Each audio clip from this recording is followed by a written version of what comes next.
Drop down here. I can take some stuff off. Drop down just a little bit. Mark's foolproof plan must address every hazard, which includes flying debris.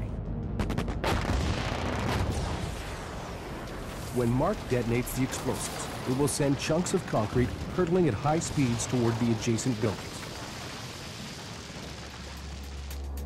Mark devises a simple solution to prevent this.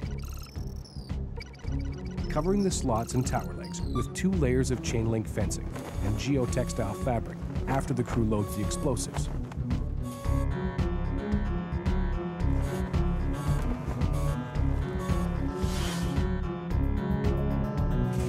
This fencing stops the large pieces of debris from flying off. The fabric traps the smaller pieces.